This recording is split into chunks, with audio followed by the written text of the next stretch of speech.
Hello, everybody. Welcome to our author story time for this Friday night. Hopefully, you and your family and everyone that you love is near and you are ready for this time of just speaking about literacy and just this amazing new book that you need to add to your home library. So, as you may know, I am Jarima Gorham, the founder, executive director of Burst Into Books. And today we have an amazing author who's going to share her background, what inspired her book. We also going to have a snippet of a live reading, and then we are going to have some time of like Q&A. So if you have a question or if you have a comment that you would love to make, go ahead and put in the chat, and I can make sure that I pose it as we are going through the interview. So again, thank you for joining us this night.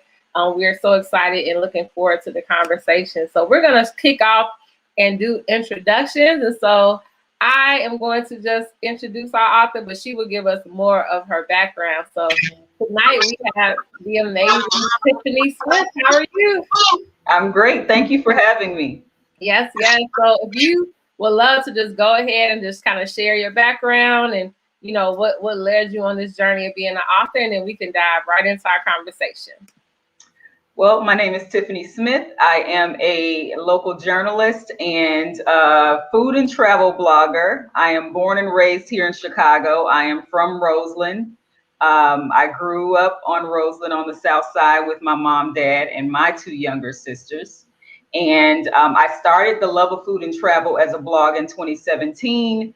And it started as just a way for me to write and talk about the places that I visited and all of the cool food places that I love because I am a foodie. But something in me, I knew that there was something greater.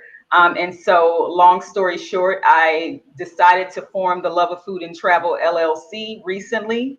And I also became inspired around the same time to write a book to work with children. I've been working with children I've been a CPS volunteer probably since 2019. So it's very new. Like I said, I knew that the Love of Food and Travel was something special.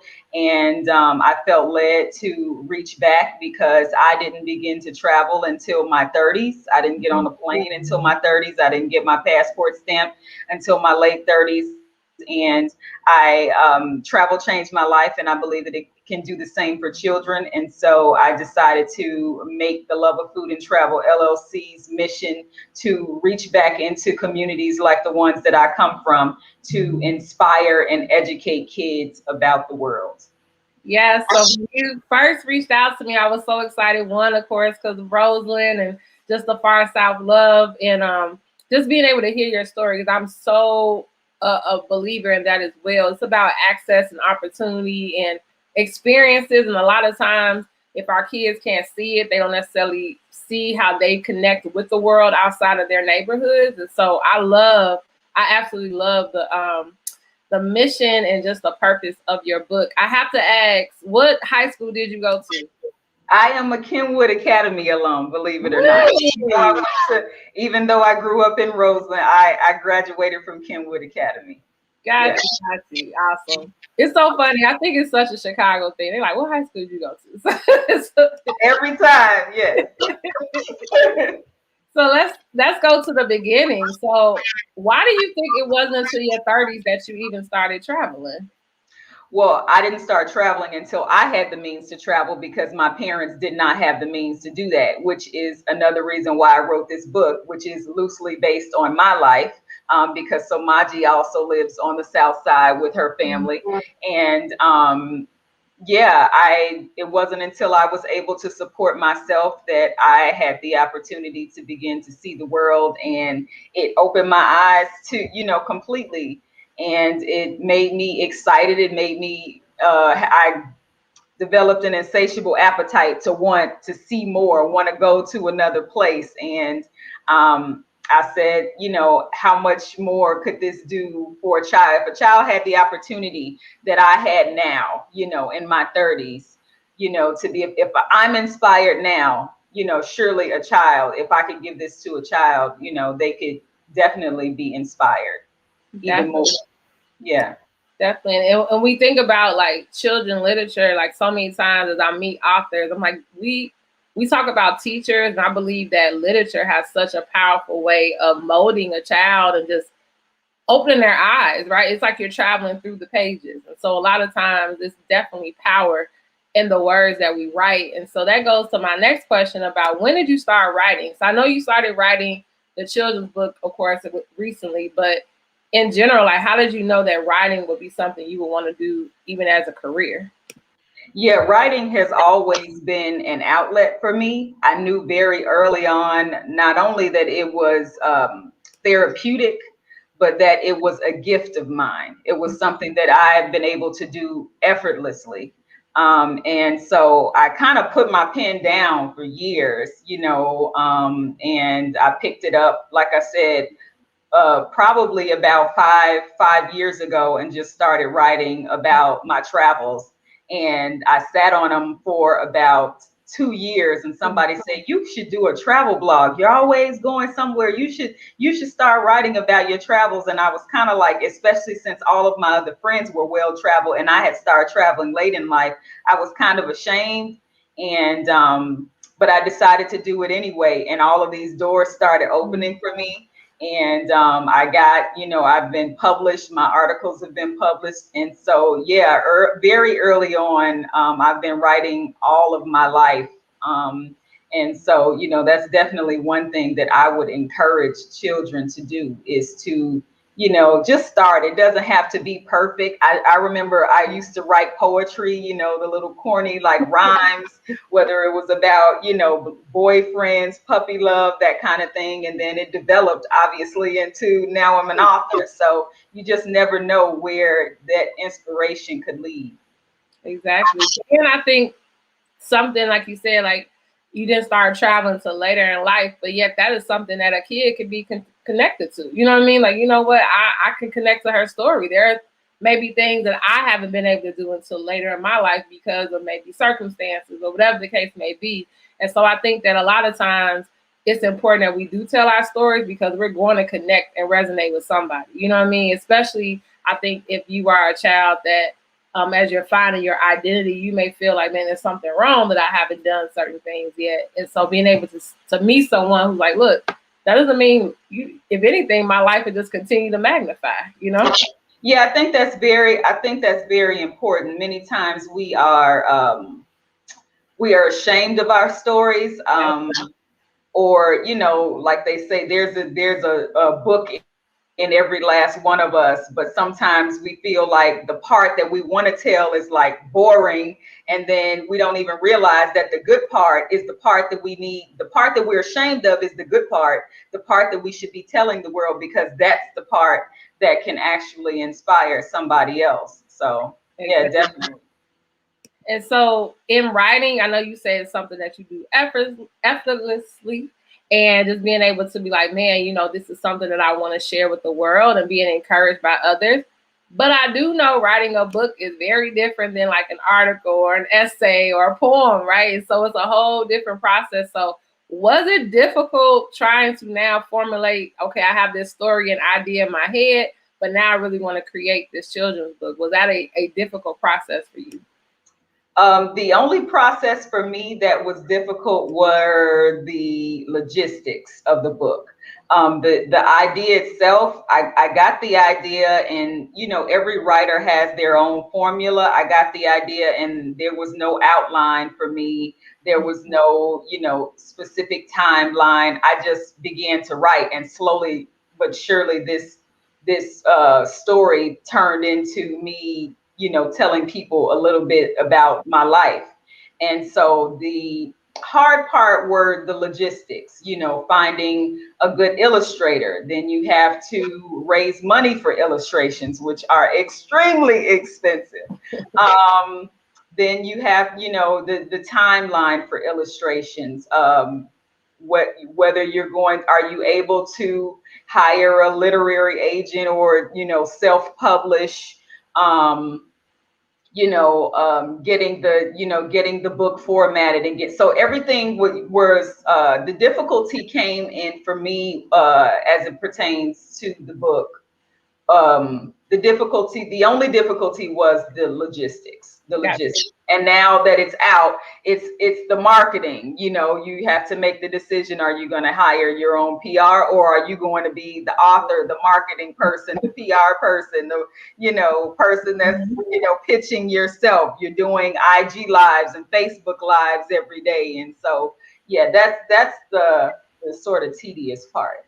Yeah, it's like the creation, the execution, and now like getting it out to the world, that whole process. Getting it past, just your core group of friends, and making sure that the world knows that this is the story that everybody needs to hear about. So yeah, and even with the research and the creative process, because I think this is so pivotal, because I think a lot of times when I'm talking to authors who are either self-published or went through like a traditional publishing, there's two different, I think, some pros and cons to both sides, right? Or not necessarily pros and cons, but there are some differences in the process. So like I know with traditional publishing, you write the story, but you don't necessarily meet or talk to the illustrator at all, right? And as I've learned more about that, I'm like, that could be a little bit more difficult, because you can have a vision of who the character looks like and what you wanted to, that whole process, but yet you don't have as much hands-on in the process of the look. And then when I think on the self-publishing side, you own all of that, which I think is beautiful. And so in your mind and in your head, that you already like, this is how I need the character to look, this is what I needed to feel. And I think that's a different type of research and process. So how did you land on the illustrator? Like, this is the one that's really, showing my vision. Well, there was a good friend of mine who led me to the illustrator, Rachel Gadsden, with ILA Studio here in Chicago, who is an awesome creator. She did a beautiful job with the cover and all of the illustrations in the book. So I was led to the illustrator by a friend, and I was very hands-on. I definitely wanted this little girl. I definitely wanted Somaji to be a brown girl. That was definitely, I did that on purpose, because just before, as I was getting into writing the book, I realized that there aren't very many brown girls represented, or as many as there should be represented on the covers of books. What you and I know, that books, magazines, videos, everything that kids consume, they're all light-skinned women with curly hair or exotic looking women. And so I really definitely wanted to push the message that brown girls are beautiful, dark brown girls especially are beautiful, and that they deserve to be on the covers of magazines. And so that was extremely important. I wanted to make sure that I communicated that to the illustrator. Everything from reworking illustrations and, the pivotal parts of the book, and her on the magic carpet and the places that she goes, and being with family, and how her face looks, and, researching different areas and different pieces in history, and just making sure that you have your facts right. We talk about famous Black people like James Baldwin, Josephine Baker, and Miles Davis in the book, and how they, went over to Paris because they were more appreciated there, unfortunately, than in the States during a certain time. We talk about the Little Rock Nine in the book. Those pivotal pieces in history that kids need to know about. All of that is a part of the research and the creative process, and writing and rewriting and writing and rewriting and hiring an editor and rewriting again. And so it was definitely a process. And this book is only 40 pages, so I can only imagine what somebody who has written a novel has to go through. So I had one of the little kids I just read for a group of kids. I think they were kindergarten through 4th grade, and she said, "It only took you a year to write this book? I thought it took people like 10 years to write a book." I said, "Yeah, sometimes it does take people 10 years to write a book, depending on the process and how big it is." So yes, it's definitely a process. Yeah, and I think a lot of times, I mean, it's so true. So many of us have a book within us, But because of that process, sometimes that's a discouragement, or you don't know how to do the process. And so I love that you shared your thinking and your process and what you did. And hopefully if you're watching and you have a book and you're saying you really want to get it out there, just taking the steps that you need to just move forward. And so now we're getting closer to the time and the title. So I love speaking about titles before we dive into the live reading, because I know a title means a lot. I don't know if it was their first title, if you changed it a few times, but even her name, I think just giving some context to that matters. So I would love to just hear, what was the process of even selecting your title for the book? Yeah, so Maji's Magic Carpet was my very first choice. Her sister's name I had to rewrite, but so Maji's Magic Carpet was my very first choice. I wanted her to definitely have an African name. And so I remember like typing in the names of, I think I may have even typed in like, well, what does seeker mean? What does reader mean? What does student mean? Typing in different, what does this mean in Swahili? And when I came across the fact that Somaji means reader or seeker in Swahili, and the name was just, Somaji is already a beautiful name. But when I came across the meaning of it, I was like, this is perfect. And then obviously Magic Carpet, because she pretends that the baby blanket that her father made her when she was born is the magic carpet that takes her out of town, since she can't afford to do that. Got you. So I'm excited, you all. I know you've been listening and you are hearing the context as far as like the title and the process and all of those magic things. But it's the time that I love the most, which is a live reading. So Tiffany is actually going to read some pages from her book. We're not going to read all of it, because as you see at the bottom is the website where you can go and purchase and support and add this book to your home library. So we're going to listen in to her as she reads and gives us some background about the pages that she selected. And then we'll come back and talk a little bit more. So if you are watching, if after the reading you want to give any comments, if you have questions, again, put it in the chat and I will be sure to bring it up. But at this time, I am going to give her the stage and we're going to all tune in to the live reading. So the preface of this book starts by saying, this book is more than just a reminder about the importance of providing the gift of travel to children from low-income households. This book is also spiritual. It is about the power of the written and spoken word, visualization, meditation, and most importantly, faith. I declare that this book will change the lives of millions of little boys and girls who think that their dreams are out of reach. This book is for young people all around the world with curious, talented minds who believe that opportunities only stretch as far as their immediate neighborhoods. May they be inspired to go further than the block. May they go as far as creation, the ancestors, and their imaginations can carry them. Ashe. This is Somaji. She lives on the south side of Chicago with her mom, dad, and 2 sisters. She likes playing video games and listening to music, but her favorite hobby is learning all about travel. Whether she is reading a book, visiting a museum, watching a TV show, or eating at a restaurant, she is always eager to learn more about the world. Somaji dreams of one day getting on a plane and visiting every state in every country, tasting new foods and learning about the history of people from other lands. Right now, though, all she can do is dream because her parents can't afford to take her on a trip. Watching a movie, Mama? Somaji asked as she walked into the living room and sat on the arm of the sofa. Yes, baby, some old European film, her mom replied. So when can we go there? I want to see Paris. Somaji excitedly pointed at the screen. I wish we could, sweetie, but you know that we just had the baby and Mama isn't working right now. One day, I'm going to see the Eiffel Tower up close, Somaji said. I'm going to wear a black beret and a pretty red dress and red shoes. I'm going to eat French food and drink from a fancy glass with my pinky up like this.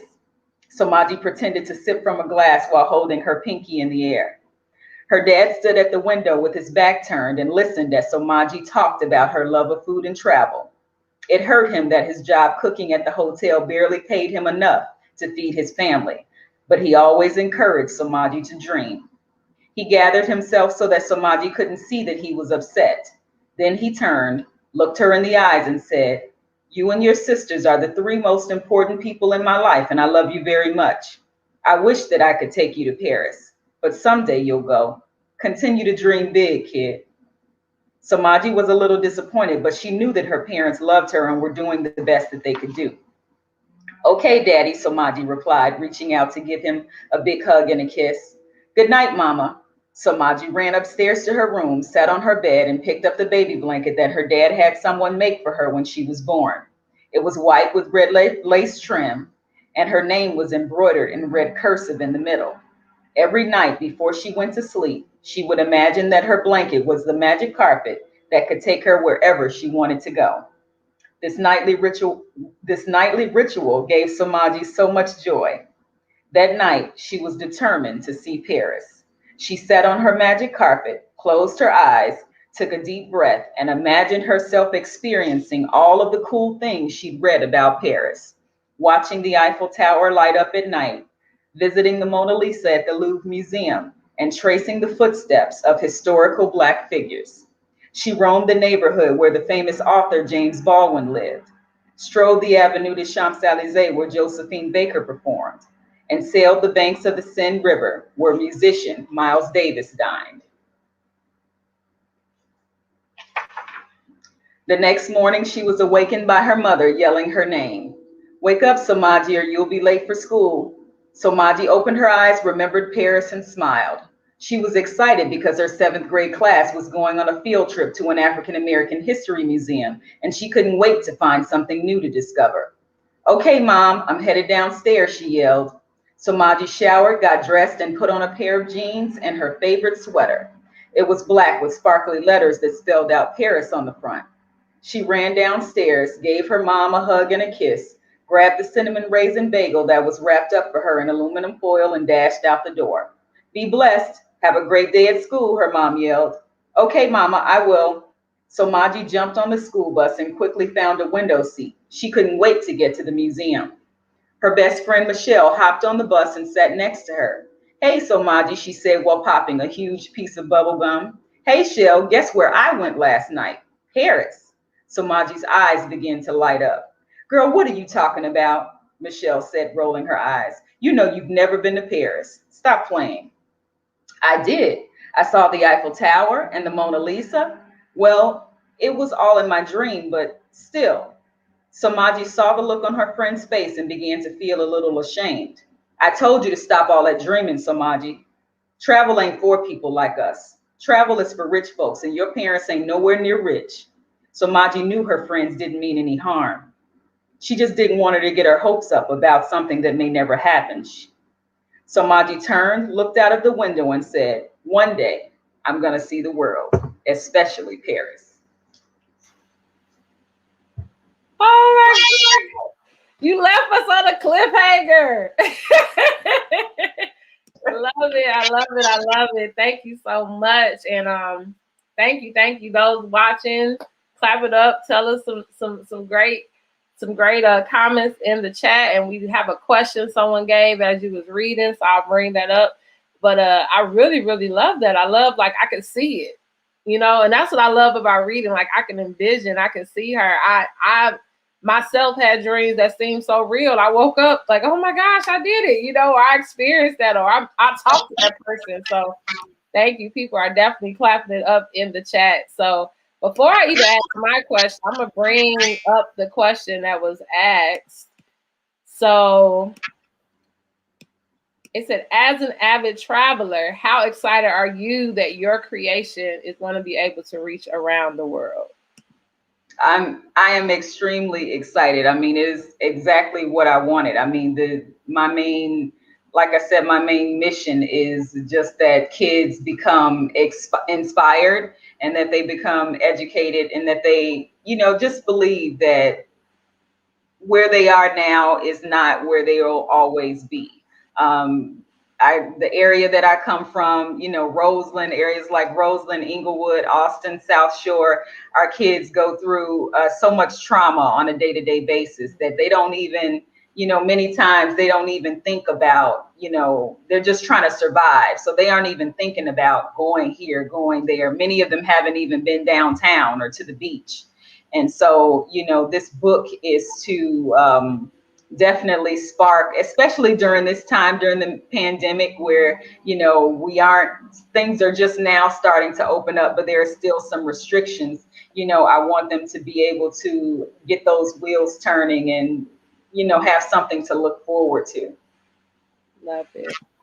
So what would you say now that you're on the other side of a publication and all of those, and starting to get the word out there, and you're starting, and I think once you've done it, like anything, once you've done it once, it's like at least I got a format or a template somewhat of what to do. So what would be your advice for any aspiring artist, whether that is a writer, someone who, a child who maybe is listening to this and like, man, I would love to write a story, or I love just the art of storytelling as well. What would be your advice for, someone who's watching either now or later on?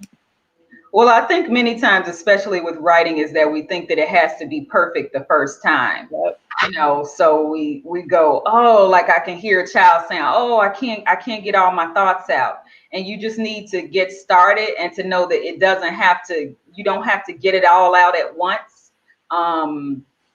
I've written stuff down, and you have one sentence that's supposed to go at the end and one sentence that's supposed to go in the middle. And so I would just say, get started, and you can make it look pretty later. Yeah. It doesn't have to be perfect. Many times, we think it has to be perfect. We have to finish it in one sitting. Sometimes 2 great sentences is better than 3 horrible paragraphs. Mm-hmm. So just start is my advice. I love it. Good start. And then what do you desire next? Like what do you see this being an ongoing series? Like is she gonna travel? Are we gonna see this? What do you envision for this? And even maybe not even just with the book, as Daryl said, using this book as a tool in all these different spaces as well.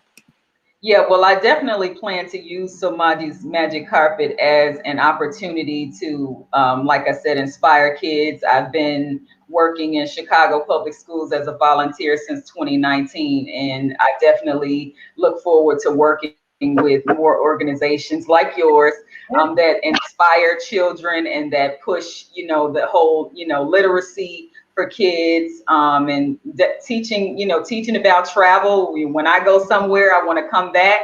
I want to come back to the neighborhood that I grew up in and tell kids about it. And I look forward to working on some other stuff. Every time I talk to somebody, though, about and ever since I released the book, people ask me, is there going to be a series? And I think that is so funny to me, because I never thought about it. I guess I was just so engrossed in this book. This was like my first book. I didn't think about it, but a couple of people have said, you got to write a follow-up. Somaji can go anywhere. She's on a magic carpet. She can go anywhere. So everybody asked me that. And so it's definitely something to consider. Yeah. As I talk to authors, they'll say that, like, as they were writing, they have all these different ideas for their character or for their family or maybe someone else. And then they remind themselves, I could write another book. It doesn't all have to fit in this one book. So I think you can definitely do another one. Yes. Yeah. And I think as you continue to, I think the more the impact, you'll be able to see other ways that her story can be impactful as well. And so, as this is Mental Health Awareness Month, every month I'm always, just want to make known of what we should be focused on during this time. And as you said, all the more we need to get away in a book, but also all the more we need to make sure we are very intentional about the words that we allow in our spirits and that we allow out of our mouths. And I'm someone who's very, very, very conscious of the words and the energy that I'm around. And words of affirmations are huge to me. Like I have them all around my house, on my phone. And they really are ways that have in many ways protected my peace. And so I think during this time, with it being Mental Health Awareness Month, I would love for us to end with some words of affirmation. So if there's any that you would want to leave on those who are watching us live, any words you would want maybe parents or kids who are listening to be just maybe gentle reminders they tell themselves daily that will help them, overall? I'm glad you asked me that question because in the book, Somaji is doubting herself, and her mother reminds her that words have power. And Yes. she tells her, if you want something, you should speak it like it is already done. And so I definitely agree with everything you said about affirming yourself. And so what I would say to children is just that the same thing I always say is that you're worthy and you are enough just as you are. You don't have to do anything. You don't have to overgive. You don't have to jump through hoops. You don't have to wear special clothes. As soon as you show up in the room, you are worthy, you are special, and there is a gift that you have. And that gift is to be given to the world, because if that weren't true, then you would not be here. So just know that you are special, you are worthy, and you are loved. I love it. I love it. I love it. So as we are coming to the end, Tiffany, can you hold up the book so we can see the book cover? Yes. So as you all see, Somebody's Magic Carpet, please, as you see at the bottom, is the website where you can grab it, order it, add it to your classroom library, add it to your home library. Reach out to Tiffany. If they want to reach out to you, is it through this website as well? Yes, you can reach out to me through the website as well. My email address is info@theloveoffoodandtravel.com. That is all on the website. It'll take you to my social media pages if you need to email me. Well, thank you. I'm so happy, Tiffany, we were able to make this happen. And I am I already know this is the beginning, not an end, because we definitely got a lot of work to do. I'm excited. As my building opens, I definitely believe that we'll be doing some work together. And I just think it's important that for us to give back, like you said, to our neighborhoods where we come from, and just for kids to see that we can go and come back and take others with us and come back. And it's just important that we're able to share those stories, because through those stories, we inspire the next generation. Absolutely. And thank you so much for this opportunity. And anything you need, I am definitely willing to help. Absolutely. Awesome. Well, thank you all for joining us for this author story time. I hope you enjoyed it. I hope you learned something. I hope that you are inspired, as she said, to know that you are enough. Go and do it. Just do it if you have that book within you. And until next time, we'll see you next time. Bye-bye.